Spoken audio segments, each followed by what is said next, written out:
전능하신 하나님 말씀 낭송 진리 추구에 관하여. 진리 추구란 무엇인가? 12. 지난번 예배 때는 어떤 내용들을 교제했는지 이야기해 보아라. 지난 시간에 하나님은 두 가지 측면에 관해 교제하셨습니다. 첫 번째는 서로 다른 시기 또는 서로 다른 단계에 교회에서 발생하는 특수한 일에 관한 것이었습니다. 예를 들어 어떤 사람들은 큰 붉은 용에게 체포되었고, 어떤 리더 일꾼은 교체되었으며, 어떤 이는 병에 걸렸고, 어떤 이는 생사의 기로에 놓였다고 할 때, 이런 일들이 발생한 것은 전부 우연이 아니며 저희는 이에 대해 진리를 구해야 합니다. 하나님은 또 실행의 길에 관해 교제해 주셨습니다. 이러한 환경을 마주했을 때는 두 가지를 지켜야 한다고 말씀해 주셨지요. 첫 번째는 피조물의 위치에 서는 것이고, 두 번째는 진실한 마음, 순종하는 마음을 갖는 것입니다. 심판이나 형벌, 시련 연단이든 아니면 은혜나 축복이든 다 하나님으로부터 받아들여야 합니다. 이 밖에도 하나님은 부귀에도 미혹되지 않고 가난에도 그 뜻이 흔들리지 않으며 위세나 무력에도 그 뜻이 꺾이지 않아야 한다 라는 전통문화 중 덕행의 논조에 대해 교제하고 해부해 주셨습니다. 지난 시간에 중점적으로 교제한 화제 역시 덕행의 논조와 관련된 문제였다. 이 화제에 대해서는 꽤 오래 교제했는데 전통 문화 중 덕행 측면에서 자주 등장하는 논조와 요구, 정의에 대한 것을 폭로했다. 너희는 이 화제에 대한 교제를 통해 덕행의 논조를 새롭게 인식하고 정의했느냐? 이 논조들의 본질을 분별하고 밝히 알게 되었느냐? 마음속 깊이 이것들을 내려놓고 버리며 진리와 혼동하지 않고 긍정적인 사물이나 진리로 여겨 추구하거나 지키지 않을 수 있겠느냐? 특히 일상생활 속에서 이 많은 일들이 덕행에 관한 말과 관련될 때 자신이 이 덕행에 관한 말들에 영향을 받고 있지는 않은지, 속박되고 결박되고 통제되고 있지는 않은지, 마음속으로 아직도 덕행에 관한 말로 자신을 속박하는지, 언행에 영향을 받고 사물을 대하는 태도에 영향을 받는지 의식하고 성찰할 수 있겠느냐? 너희가 말해보아라. 예전에 하나님께서 전통 문화에 관해 교제하고 해부해 주시기 전까지는 이 덕행 측면의 사상관점이 잘못되었으며 저에게 어떤 위해를 끼치는지 의식하지 못했습니다. 하지만 지금은 어느 정도 깨닫게 되었습니다. 어느 정도 깨닫게 되었다는 것은 좋은 일이다. 물론 일정 시간이 지나면 이 덕행 측면에 관한 논조의 오류를 인식할 수 있을 것이다. 주관적인 측면에서도 그것을 저버려 더는 긍정적인 사물로 여기지 않을 수 있다. 하지만 객관적인 측면에서 본다면 여전히 일상생활 속에서 자세히 체험하고 파헤치고 분별해야 덕행 측면의 논조를 철저히 간파하고 저버릴 수 있다. 주관적인 측면에서 인식이 생겼다고 해서 일상생활 속에서 이 전통 문화의 그릇된 사상관점들을 저버릴 수 있다는 것은 아니다. 어쩌면 그런 일이 임했을 때 불현듯 그 논조들에도 일리가 있다고 생각하며 완전히 버리지 못할 수도 있다. 이는 체험 과정에서 진리를 구하고 하나님 말씀에 근거하여 전통 문화의 이 그릇된 관점을 자세히 해부해야 한다. 그렇게 함으로써 전통 문화의 논조를 대할 때 그 본질이 진리에 어긋나며 실제적이지 않고 사람을 미혹하고 해하는 것임을 꿰뚫어 볼 수 있어야 한다.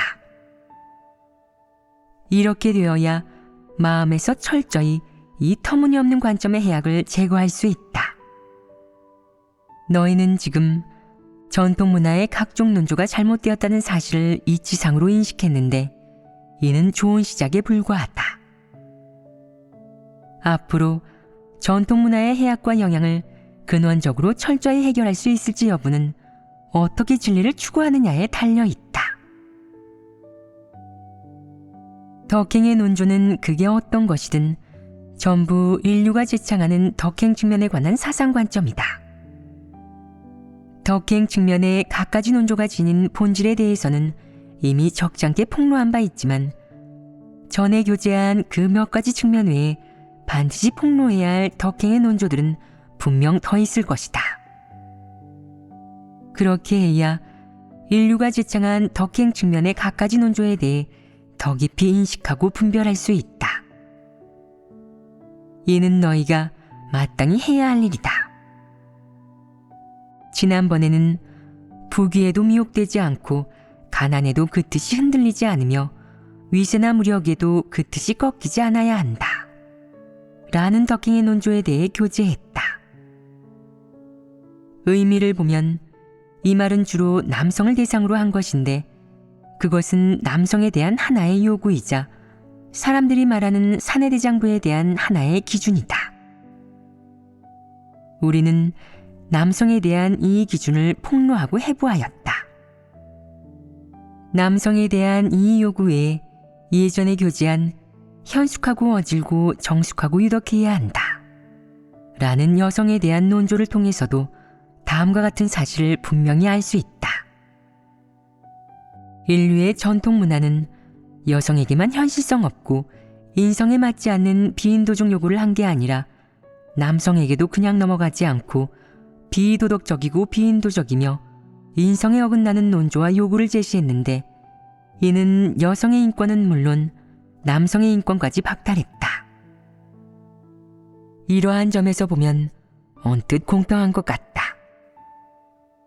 여성을 풀어주지 않고 남성에 대해서도 그냥 넘어가지 않았으니 한쪽으로 치우치지 않은 듯하다. 하지만 여성과 남성에 대한 전통 문화의 요구 기준을 보면 여기에 심각한 문제점이 존재한다는 것을 알 수 있다. 비록 그 논조가 한 측면으로는 여성에게 덕행의 기준을 제시하고 또 다른 측면으로는 마찬가지로 남성이 사내대장부가 되는 행위 준칙을 규범하였다고는 하나 이 요구 기준을 보면 공평함이 심각하게 결여되어 있다. 이렇게 말할 수 있지 않겠느냐. 여성의 덕행에 대해 제시된 요구 기준은 여성의 자유를 심각하게 제한한다. 여성의 사상을 올가맬 뿐만 아니라 여성의 두발 또한 올가매며 여성에게 규방 깊이 틀어박혀 두문불출하라고 바깥 출입을 전혀 하지 말라고 요구한다. 현숙하고 어질고 정숙하고 유덕해야 한다고 여성을 훈계하는 것 외에도 여성의 행동 범위나 생활 범위를 엄격하게 규정하면서 여성에게 외부의 얼굴을 드러내지 말고 멀리 외출을 하지도 말라고 사업도 하지 말고 큰 야심이나 욕망, 꿈은 더더욱 갖지 말라고 요구한다. 심지어는 여자는 재주가 없는 것이 덕이다 라는 더더욱 비인도적인 논조까지 나왔다. 너희는 이 말을 듣고 어떤 느낌을 받았느냐? 여자는 재주가 없는 것이 덕이다 라는 말이 정말 성립하느냐? 여자가 재주가 없는 것이 어떻게 덕이 될 수 있겠느냐? 이 덕은 도대체 무슨 덕이겠느냐? 박덕하다는 것이냐 아니면 유덕하다는 것이냐? 만약 재주가 없는 여자를 덕행이 있는 사람이라고 정의한다면 재주가 있는 여자는 전부 박덕하고 무덕한 것 아니겠느냐? 이는 재주 있는 여자를 판단하고 정죄하는 것 아니겠느냐? 여성의 인권을 심각하게 박탈하는 것 아니겠느냐? 여성의 존엄에 대한 일종의 모욕 아니겠느냐? 이는 여성의 존재를 경시하는 것일 뿐만 아니라 여성의 존재를 무시하는 것이며 여성에게 불공평하고 부도덕한 처사이다. 그러니 여자는 재주가 없는 것이 덕이다 라는 말이 어떻겠느냐? 인도적이겠느냐? 비인도적입니다. 비인도적이라는 말을 어떻게 해석해야겠느냐? 박덕한 것 아니겠느냐. 이는 심각하게 박덕한 것으로 중국 속담으로 비유하자면 조상 몇 대가 박덕한 것이다. 이 논조는 너무도 비인도적이다. 여자는 재주가 없는 것이 덕이다 라는 말을 선동하는 사람에게는 속셈과 목적이 있다. 그는 여자가 재주를 갖는 것을 원치 않는다. 즉, 여자가 사회사업에 참여해 남성과 평등한 지위에 서는 것을 원치 않는 것이다. 그는 여성이 남성을 받들어 모시는 도구가 되어 착실하게 남성의 시중만 들면서 다른 일은 하나도 할 줄 모르기를 바라며 이것이 바로 유덕한 것이라고 생각한다. 그는 여성을 옳은 부분이 하나도 없는 존재로 규정하고 부정하며 여성이 남성의 노예가 되어 영원히 남성의 시중만 들기를 간절히 바란다. 여성이 남성과 평등한 지위에 서서 공평한 대우를 받는 것을 결코 용납하지 못하는 것이다. 이 관점이 사람의 정상적인 사유에서 비롯되었겠느냐, 아니면 사탄에게서 비롯되었겠느냐. 사탄에게서 비롯되었습니다. 그렇다. 이는 분명 사탄에게서 비롯된 것이다. 여성에게 본능적으로 혹은 생리적으로 어떤 약점이 있든 그것은 문제가 되지 않으며 남성이 여성을 멸시하고 여성의 존엄성을 모욕하고 여성의 자유와 인권을 박탈할 핑계나 이유가 될 수는 없다. 하나님이 보기에 사람이 생각하는 여성의 이 약점과 타고난 취약성은 문제가 되지 않는다. 어째서 그렇겠느냐? 여성은 하나님이 창조했기 때문이다. 사람이 생각하는 그 약점과 문제들은 다 하나님에게서 온 것이고 하나님의 손으로 만든 것이며 하나님이 정해놓은 것이다. 그러므로 어떤 결점도 문제도 존재하지 않는다. 사람과 사탄의 눈에 약점과 결점처럼 보이는 것들은 사실 천연적인 것, 긍정적인 것이며 하나님이 사람을 창조할 때 만든 자연 법칙에 부합한다. 오직 사탄만이 이렇게 하나님이 지은 피조물을 깎아내릴 수 있고 사람의 관념에 맞지 않는 것을 결점이나 약점 또는 본능 면에서 부족한 문제로 보면서 확대하여 멸시하고 비웃고 비하하고 배척한다. 그렇게 함으로써 여성의 생존권을 박탈하고 여성이 사람들 사이에서 책임과 의무를 다할 권리와 여성의 재능과 특기를 발휘할 권리를 박탈하는 것이다. 예를 들어 사회에는 종종 속 좁은 여자나 계집이라는 말이 도는데 이는 이런 단어로 여성을 형용하여 한 푼 값어치도 없는 존재로 비하하는 처사이다. 비슷한 단어로는 또 어떤 것들이 있느냐? 계집애 같은 남자, 머리만 길지 식견은 짧다. 여자는 가슴만 크지 머리는 비었다. 등은 전부 여성을 모욕하는 말이다. 보아라. 이 말들은 다 여성의 신체적 특징이나 여성을 일컫는 호칭을 이용해 여성을 모욕하고 있다. 이 사회와 인류가 여성과 남성을 대하는 시선은 완전히 다르며 평등하지 않다는 것이 분명하다. 이는 불공평한 것 아니겠느냐? 이는 남녀 평등에 입각하여 말하고 이를 바라보는 것이 아니라 남녀가 완전히 불평등한 남존여비의 시선으로 여성을 멸시하는 것이다. 그렇기에 사회에서 혹은 사람들 사이에서 수많은 말이 생겨났는데 여성의 특징과 여성을 일컫는 호칭으로 각종 사람과 일, 사물의 문제를 형용하게 된 것이다. 예를 들어 조금 전에 언급한 속 좁은 여자, 계집, 계집애 같은 남자라든가 머리만 길지 식견은 짧다. 여자는 가슴만 크지 머리는 비었다. 등의 말은 여성을 형용하고 여성을 겨냥할 뿐만 아니라 여성의 특징이나 성별과 관련된 단어로 사람들이 경멸하는 사람과 일, 사물을 비웃고 헐뜯고 폭로한다. 인성이 없는 사람을 형용할 때 짐승보다 못하다고 하는 것처럼 말이다. 사람은 짐승을 좋게 보지 않기 때문에 그 단어로 심각하게 인성을 상실한 정도를 형용하는 것이다. 이와 마찬가지로 사람은 여성을 경멸하고 여성의 존재를 무시하기 때문에 여성과 관련된 단어로 사람들이 멸시하는 사람과 일, 사물을 형용한다. 이는 분명 여성이라는 성별에 대한 비하이다. 그렇지 않으냐?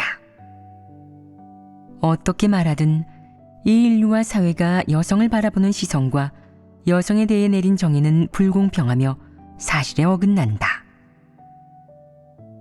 요컨대 여성에 대한 인류의 태도는 비하와 억압이라는 두 가지 단어로 형용할 수 있다. 여성이 떨치고 일어나 일하는 것, 어떤 사회적 의무나 책임을 이행하는 것을 용납하지 않으며 더욱이 여성이 사회에서 뭔가 역할을 발휘하는 것은 더더욱 용납하지 않는다. 한마디로 말하자면 여성이 집 밖으로 나가 어떤 사회사업에 참여하는 것을 용납하지 않는 것이다. 이는 여성의 권리를 박탈하는 처사이다. 여성이 마음대로 상상하거나 말하는 것도, 심지어는 마음대로 일을 처리하고 자신이 해야 할 일을 하는 것도 용납하지 않으니 이는 여성에 대한 박해 아니겠느냐. 여성에 대한 전통 문화의 박해는 덕행의 요구를 통해 짐작할 수 있다. 가정이나 사회, 사람들이 여성에게 제시하는 갖가지 요구를 보면 인류가 무리지어 살기 시작했을 때부터, 성별을 명확히 구분하게 되었을 때부터 여성에 대한 박해는 본격적으로 시작되었음을 알 수 있다. 그럼 그 박해가 언제 최고조에 이르렀겠느냐? 전통 문화 중 각종 덕행 측면의 논조와 요구들이 점차 생겨나면서 여성에 대한 박해는 최고조에 이르렀다. 명문화된 규정과 명확한 논조가 있기에 이것들은 사회에서 하나의 여론과 세력을 형성했다. 그리고 이 여론과 세력은 여성에게 피할 수 없는 올무나 멍해가 되어 여성으로 사는 한 운명을 받아들일 수밖에 없게 되었다. 이 인류 가운데서 살면서, 서로 다른 시기의 사회에서 살면서 굴욕을 참고 모욕을 당하며 사회의 노예, 심지어는 남성의 노예가 될 수밖에 없었기 때문이다. 덕행 측면의 이 오래된 사상과 논조는 오늘날까지도 여전히 현대 사회의 사람들에게 깊은 영향을 주고 있다. 거기에는 남성도 포함되고 당연히 여성도 포함된다. 여성은 어느샌가 부지 중에 이 덕행 측면의 논조와 사회 여론으로 스스로를 제약하게 되었지만 무의식적으로는 당연히 이 올무와 멍해에서 벗어나고자 몸부림친다. 하지만 사람은 사회의 이 강력한 여론 세력에 저항할 힘이 전혀 없기 때문에 더 정확하게 말하자면 전통 문화 중 각종 논조의 본질을 간파할 수도 간파하지도 못하기 때문에 마음으로는 벗어나고 싶고 그 올무와 멍해에서 탈출하고 싶어도 그럴 힘이 없다. 주관적인 면에서 보면 이는 사람이 이러한 문제를 꿰뚫어 보지 못하기 때문이고, 객관적인 면에서 보면 이는 사람이 진리를 깨닫지 못한 데다가 창조주가 사람을 지은 의미가 무엇인지, 남성과 여성의 본능을 만들어준 이유가 무엇인지 모르기 때문이다. 그렇기에 남성이든 여성이든 이 큰 사회도덕의 틀 속에서 살아가고 생존하면서 아무리 발버둥 쳐도 사회라는 큰 환경 아래에서 전통 문화 중 덕행에 속하는 논조의 속박에서 벗어나지 못하는 것이다. 이 논조들은 모든 사람의 마음 속에서 일종의 보이지 않는 멍해가 되었다. 여성을 박해하는 전통 문화의 논조들은 여성에게만 무형의 멍해인 게 아니라 당연히 남성에게도 보이지 않는 멍해이다. 왜 이렇게 말하겠느냐? 남성 역시 이 인류 가운데 태어나 사회의 또 다른 주요 구성원으로서 이 전통 도덕 문화에 물들고 영향받기 때문이다.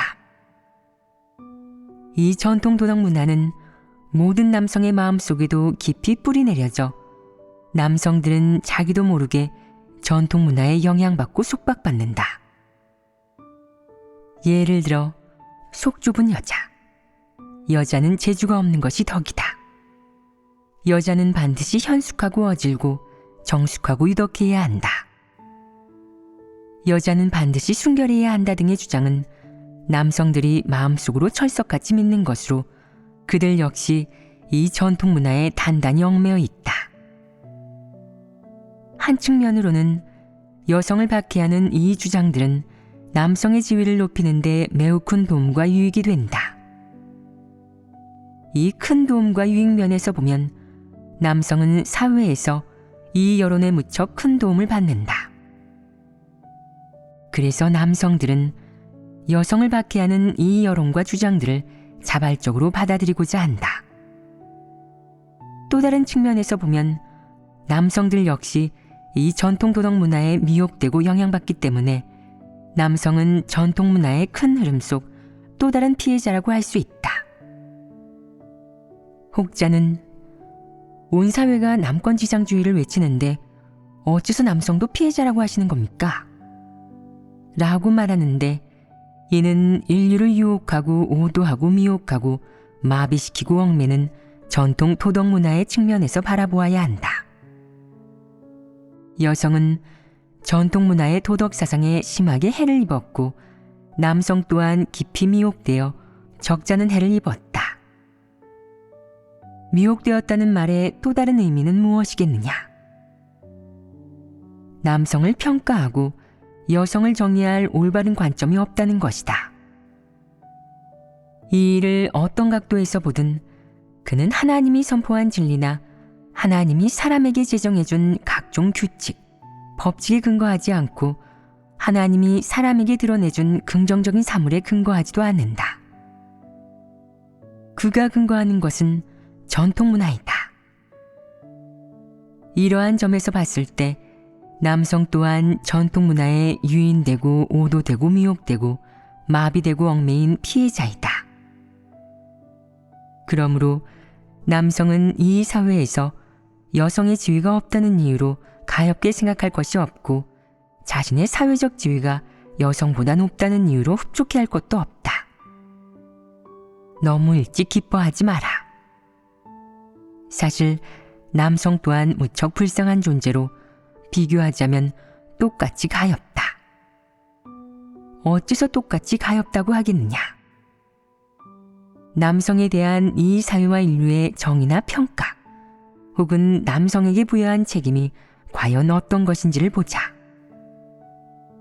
지난번에 교제한 부귀에도 미혹되지 않고 가난에도 그 뜻이 흔들리지 않으며 위세나 무력에도 그 뜻이 꺾이지 않아야 한다.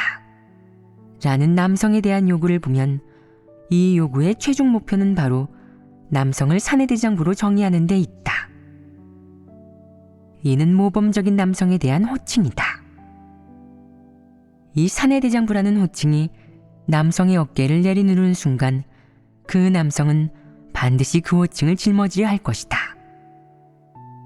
그리고 그 호칭을 짊어지려 하면 의미 없는 희생과 정상이성에 어긋나는 행동을 수도 없이 해야 한다. 예를 들어 한 남성이 사회에서 인정받는 사내대장부가 되려면 어떤 연약함도 두려움도 보여서는 안 되며 반드시 강인한 의지를 지녀야 한다. 피곤하다고 호소해도 울어도 안 되고 인성의 연약함도 드러내서는 안 된다. 심지어는 걱정하고 슬퍼하거나 게으름을 피워서도 안 된다. 내 두 눈은 언제나 생기 넘쳐야 하며 내 얼굴은 반드시 의연하고 두려움 없는 빛을 띄어야 하고 적을 대할 때는 머리끝까지 분노해야 한다. 그래야 사내대장부라는 호칭에 걸맞다. 다시 말해 너는 평생 허리를 꼿꼿이 펴고 용기를 내야지 평범하고 세속적이고 일반적인 범인이 되어서는 안 된다는 것이다.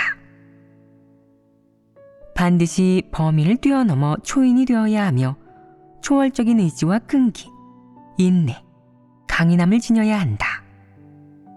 그래야 사내대장부라는 호칭에 어울린다는 것이다.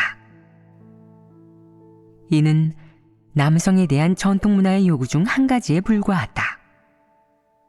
즉, 남성은 먹고 마시고 문란하게 굴고 도박을 해도 되지만 반드시 여자보다 강인해야 하고 초월적인 의지를 지녀야 한다는 것이다.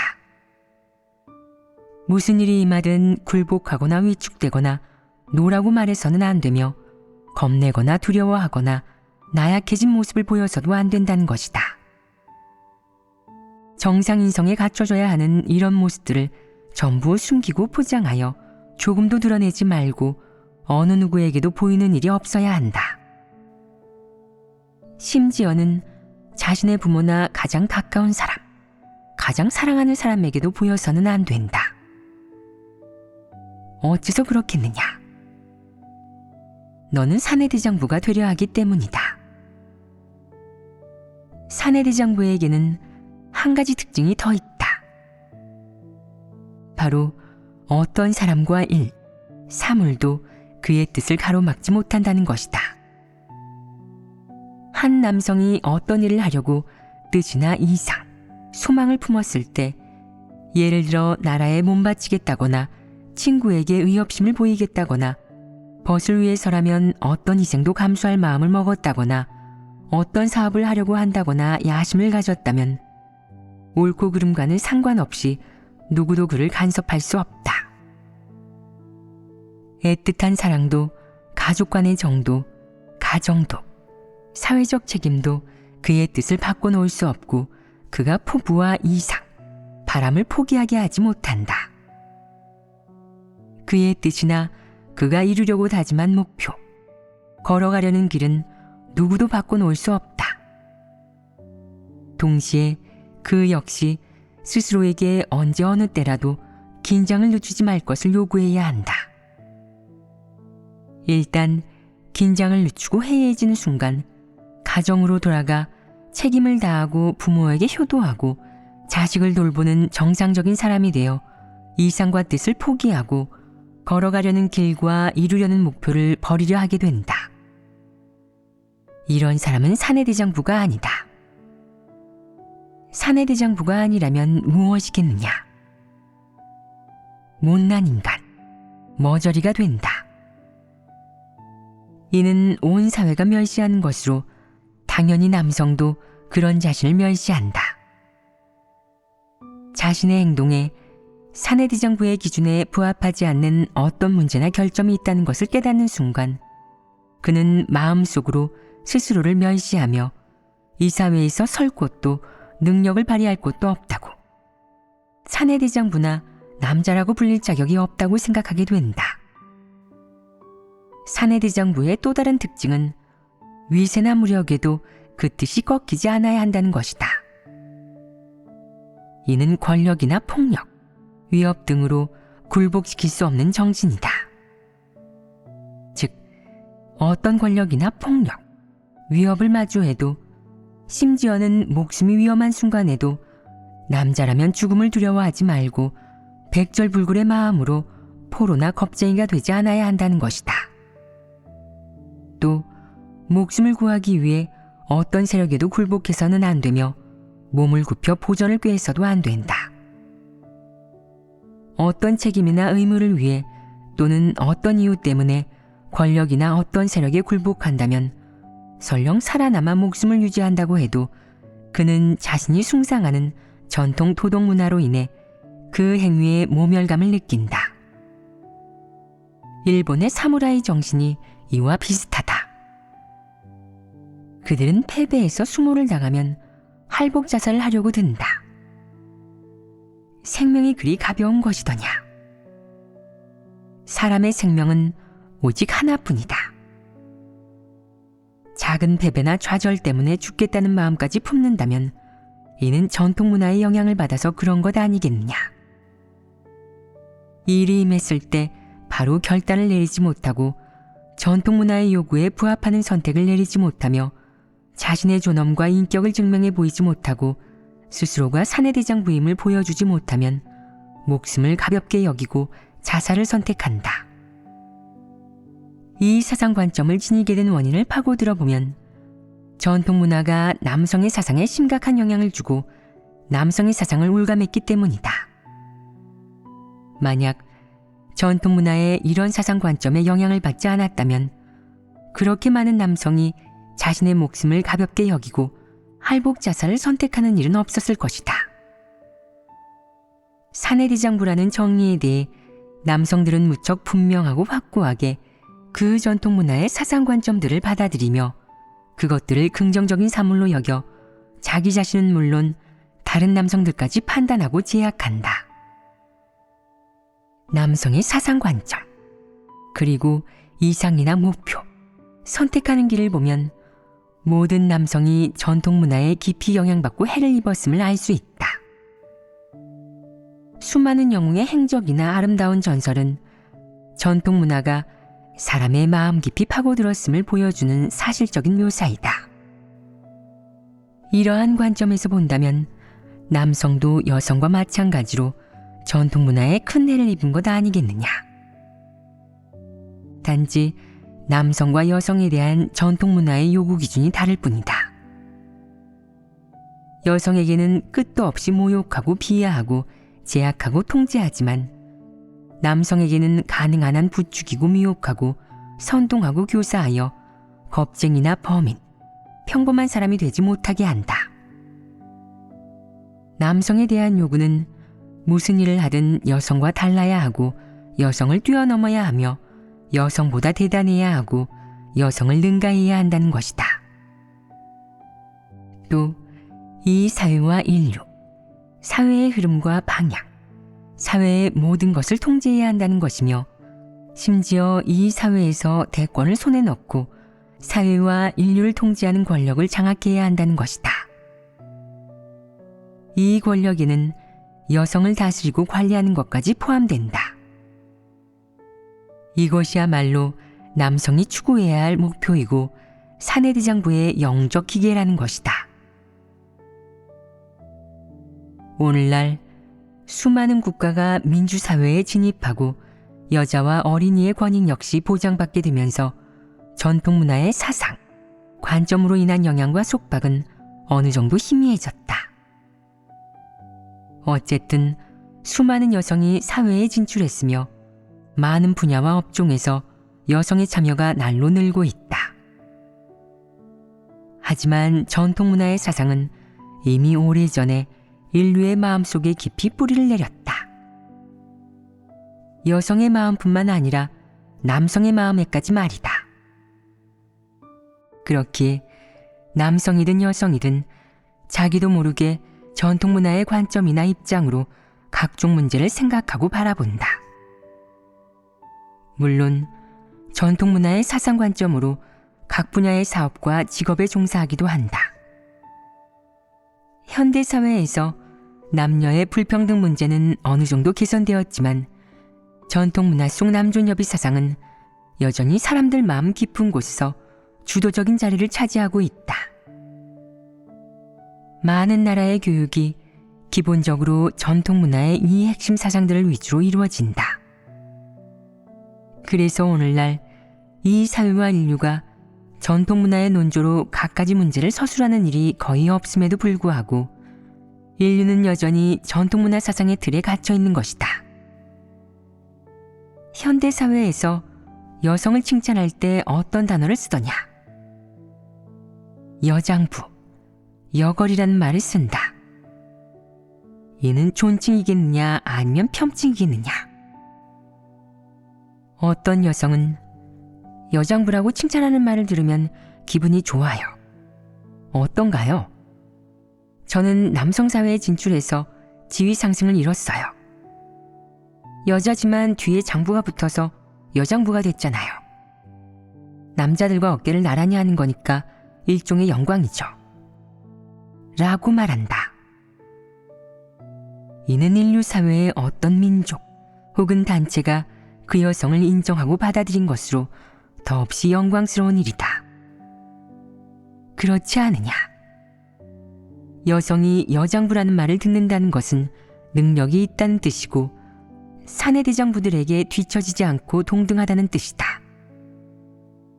또한 그녀의 사업이나 재능, 심지어 사회에서의 지위, 사회에 발붙일 만한 지능이나 수단 등은 남성들과 같은 선상에서 논할 수 있다는 뜻이다. 내가 보기에 여장부라는 호칭은 많은 여성에게 있어 사회적 포상이자 현대 사회가 여성에게 부여한 사회적 지위의 인정이다. 여장부가 되고 싶어하는 여성이 있지 않겠느냐. 이 호칭이 듣기에는 좀 별로지만 어쨌든 누군가 여장부라고 불린다면 이는 그 여성이 무척 능력 있고 재능이 뛰어나며 남성이 보기에도 엄지손가락을 축혀 올릴 정도라는 의미이다. 그럼 남성에 대한 호칭은 어떠하냐? 사람들은 여전히 전통관념의 논조를 지키며 이는 시종일관 변함이 없다. 예를 들어 성취욕이 전혀 없고 권세나 지위를 추구하지도 않으며 현실에 안주하고 평범한 일이나 삶에 만족하면서 가정을 보살피는 데만 신경 쓰는 남성이 있다고 해보자. 이 사회는 그런 남성을 어떻게 부르겠느냐? 변변치 못한 사람이라고 하지 않겠느냐? 어떤 남성은 세심하게 주의를 기울여 단계적으로 일을 처리하고 매우 신중하게 임한다. 그런데 이런 남성은 어떤 말을 듣겠느냐? 여성스럽다, 속 좁은 여자라는 말을 듣는다. 보아라. 남성을 모욕하는 말에는 저속한 단어가 들어가지 않는다. 그저 여자와 관련된 말로 남성을 모욕할 뿐이다. 여성을 추켜 세울 때는 여장부, 여걸 등의 말로 그 지위를 높이고 재능을 인정한다. 반면 속 좁은 여자와 같은 말은 남성을 폄하하고 대장부 같지 않다고 질책할 때 쓰인다. 이는 사회적으로 보편적인 현상 아니겠느냐. 현대사회에서 생겨난 이 말들은 한 가지 문제를 보여준다. 전통 문화는 현대 생활과 멀어진 것 같고 사람들 마음속에서 오래전 일 같으며 현대인들은 인터넷이나 각종 전자용품 또는 각종 현대적인 생활 방식에 빠져 있다. 설사 사람이 현대적인 생활 환경 속에서 더없이 안일하게 산다고 해도 혹은 인권과 자유를 지니고 있다고 해도 그것은 표상에 불과하다. 사실 마음속에는 여전히 전통 문화의 독소가 수도 없이 남아있다. 비록 육체적으로 어느 정도 자유를 얻었고 사람과 일을 바라보는 주된 관점에 변화가 생긴 것 같고 사상 또한 어느 정도 해방된 것 같아도 정보가 빠르게 유통되고 발달하는 현대사회에서 견문을 늘려 외부의 많은 일에 지식과 식견이 생긴 것 같아도 인류는 여전히 전통문화가 제창하는 갖가지 덕행에 관한 논조의 그늘 속에서 살아간다. 저는 전통과는 정말 거리가 멉니다. 무척 현대적이죠. 저는 현대파라고요. 라고 말하면서 코에 피어싱을 하고 귀에 주렁주렁 귀고리를 달며 전위적이고 스타일리시한 옷을 입는다고 해도 사람과 일을 바라보거나 처신하고 일을 처리하는 관점은 여전히 전통문화에서 벗어나지 못한다. 왜 그렇겠느냐? 그의 마음과 사상은 이미 전통문화에 물들고 얽매여 있으며 그의 뼛속에서 생겨난 것은 그게 무엇이든 설령 머릿속에 스쳐간 생각일지라도 전부 전통문화에 주입되고 물든 것이기 때문이다. 그것들은 전통문화의 영향에서 벗어나지 못했으며 전부 전통문화라는 큰 틀 아래에서 생겨났다. 이런 사실은 인류가 전통문화에 얽매여 있다는 의미 아니겠느냐. 인류는 전통문화에 얽매여 있다. 가방끈이 긴 사람이든 짧은 사람이든 학력이 높은 사람이든 낮은 사람이든 이 인류 가운데서 살아가는 한 반드시 인류의 전통도덕 문화에 물들고 영향받게 되어 있다. 그 전통 문화는 보이지 않는 힘이자 세력이기 때문이다. 그것은 어디에나 존재한다. 학교나 교과서에만 존재하는 게 아니라 가정에도 존재하며 당연히 사회의 곳곳에 존재한다. 이렇게 사람은 부지 중에 이런 것들이 주입되고 거기에 영향받으며 미혹되고 오도된다. 그래서 인류 모두가 전통 문화의 결박과 속박, 통제 아래에서 살아가면서 숨고 싶어도 숨지 못하고 피하고 싶어도 피하지 못하는 것이다. 사람은 누구나 이런 사회 환경에서 살아간다. 이는 현재 상황이자 사실이다.